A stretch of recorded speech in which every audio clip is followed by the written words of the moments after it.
Yo, what's good guys, and welcome back to the channel. If you are new around here, please consider hitting that like button and also subscribe and share this video. So in today's video, I'm going to be talking about the imminent signing that Arsenal are about to make. I'm sure you guys know who it is already, in Martin Odegaard. And also I'm going to be giving you my starting lineup and score predictions for the Southampton game taking place tomorrow in the Barclays Premier League. And finally, looks like Frank Lampard's time at Chelsea it's finally come to an end.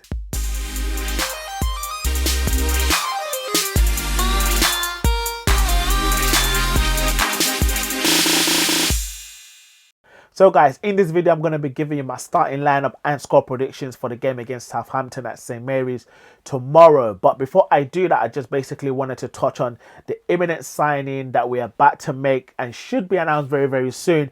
If not today, it will be tomorrow, and that is Martin Odegaard. Just wanted to share my 2 cents in regards to that. So what do I make of this signing? Off the back, I just think that this guy, this is his 4th loan out of Real Madrid since he signed for Real Madrid. This is the 4th time he's been loaned out. Don't get me wrong, it looks like he's a real prospect of a player, but the only issue I have is that this is just a short-term loan deal. It's going to only last for 6 months. I preferably would have preferred if this was actually a long-term deal rather than a short-term deal. I know it's just January and we don't have any money to be spending and be splashing out, and everybody keeps talking about it's coronavirus, people don't have money to spend. But as a big club, if you're ambitious and if you want to make a stance in this Premier League, you should be making big boy moves, and clearly we are not doing that at the minute. We can only afford loan deals. So I mean, Martin Odegaard, there is a big hoo-ha about this guy. Looks like it is the real deal. I think he was being named or called the next sort of Messi back in the day. People are now saying he's the next Ozil.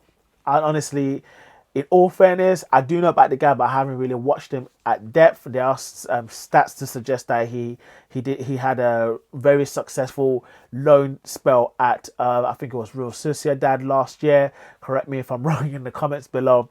But yeah, I mean, I don't really know what to make of it. Like I said, it's just a short-term deal. It's only a short-term fix, which seems to always be the case with Arsenal. We don't seem to have a long-term fix, considering we've just got rid of Ozil, but we're only having a temporary fix, and that for me doesn't really sit well. Obviously, it does give a good cover for the likes of Emile Smith-Rowe in that number 10 position, because clearly Willian just ain't doing it. So I'm not going to get into Willian today, but yeah, it will be a good sort of backup, or if not, maybe starting ahead of Emile Smith-Rowe. As we know, the Europa League will be starting up again in February, so we do need a backup player in that position. I mean, let's just see how it goes. I mean, what do I think of the signing? I'm not gonna get too hyped up about it. I'm not gonna start jumping off the rooftops. Again, is it just papering over the cracks? Time will tell.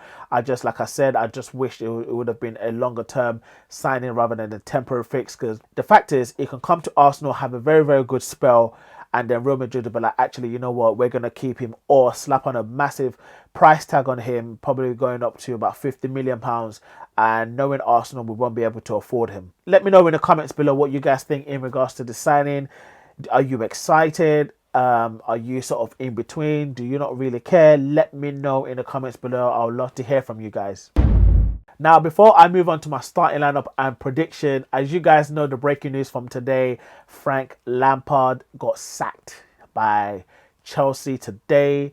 His 18 months tenure has come to an end. I mean, I'm just going to touch on it a little bit, because for me, it just shows that Chelsea are a big club.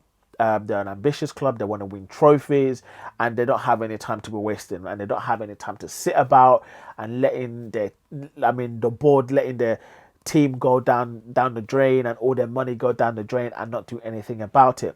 So for me, I mean, they could have given Frank Lampard a little bit more time, if you ask me, considering, like, if you look at the likes of Manchester United giving Odegaard and Solskjaer a little bit of more time, and it looks like Arsenal are giving Arteta more time. And only time will tell, but clearly Frank Lampard is not going to be getting that time.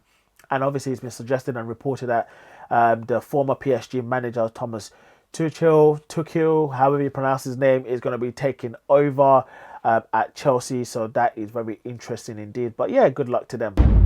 Again, it looks like in the transfer window, apparently there was reports to suggest that I believe, what's his name, Torreira. Yeah, I almost forgot. Almost forgot it was an Arsenal player.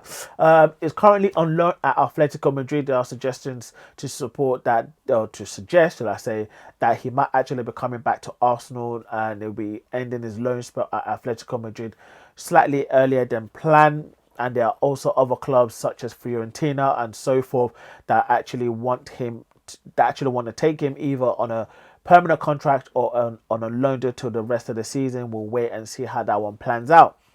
Another Arsenal player that we potentially may have forgotten or not forgotten about is Matteo Guendouzi. Now, there was reports this morning to suggest that he's got into a little fight at Hertha Berlin. He's fighting players again. He's fighting managers again. And if you guys think back to his behaviour towards the end of last season when we played Brighton, I mean, don't get me wrong, he stood up for his team, he stand up for his players, and only God knows what happened behind the scenes, but clearly it was no longer part of Arteta's plan, and he got moved on loan to Hertha Berlin.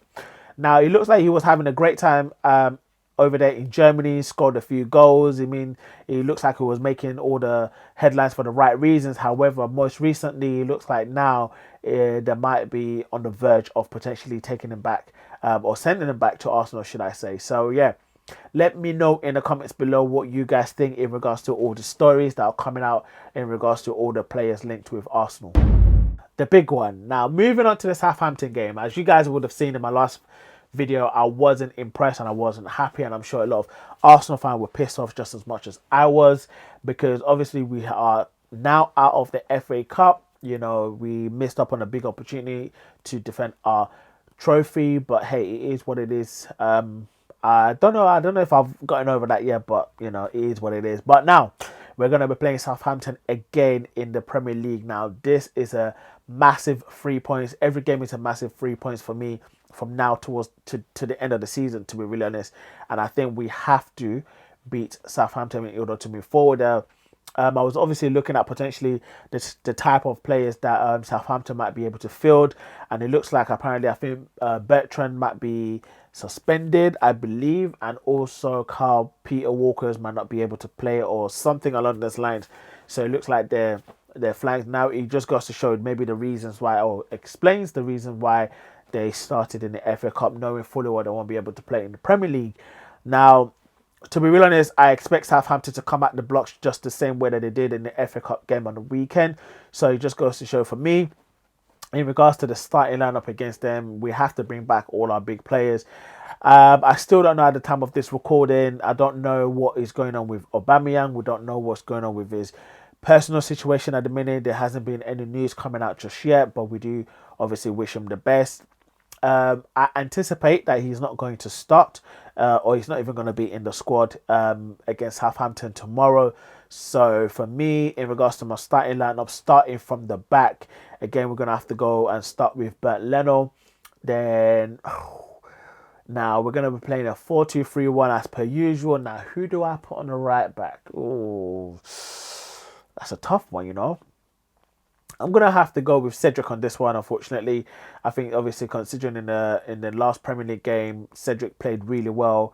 We went on to win 3-0, I believe it was against Newcastle. So I will start with Cedric in this one. He shouldn't have started on the left back against Southampton. Looked a bit out of place, out of pace. And to be fair to him, so did the majority of the squad anyway. So I'll be starting Cedric at right back, and in the defence I'll be starting with Holding, and I think David Luiz would have to come in for this game. Gabriel was looking a little bit out of pace in the FA Cup game. A lot of mistakes early on in the game. He just didn't look with it. I know he was out for about 6-7 weeks with coronavirus, and he wasn't up to pace. So I think maybe we should just protect him a little bit and bring in David Luiz for this one. And as in the left back, I mean, it goes without saying, there's only one person really, and that has to be Kieran Tierney, because we don't really have a backup left back at the minute. So yeah, Kieran Tierney for me. Now, Moving on to the midfield has to be, for me, Xhaka and Partey starting in the two holding midfield. And then for the front three has to be Saka on the right, Emile Smith-Rowe on the left.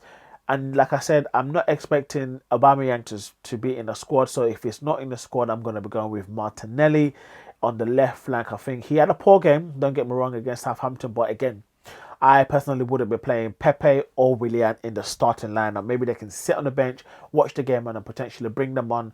Maybe by the time, hopefully we'll be winning by the time we will need to bring them on just to see out the game, as they say. So for me, that'll be for me. And obviously, Lacazette will have to start up in front. And I think he should also be the captain leading us forward tomorrow. So that is my starting lineup, guys. Let me know in the comments below what you guys think. Who would you go for in your starting lineup? And my score predictions for tomorrow's game has to be, I'm going to be going for a 2-0 win for the Arsenal. I think we know what Southampton are going to do. We know what they're capable of. We came into the game halfway through the second half in the FA Cup game, and it looked like we was picking up pace, but it was just a little too late, in my opinion. So I think this game we have to start the same way we started against Newcastle when we won 3-0. And hopefully we can score a couple of goals. Let me know in the comments below what you guys think of the starting lineup that I have gone for. What would you go for? What changes would you make? And let me know in the comments what your score predictions will be. Thank you guys for watching this video. Again, if you haven't subscribed to this channel, please consider subscribing, like this video, and don't forget to share it. And also follow me on Twitter, and that is on the _ at the Arsenal guy. And I'll be seeing you after the game.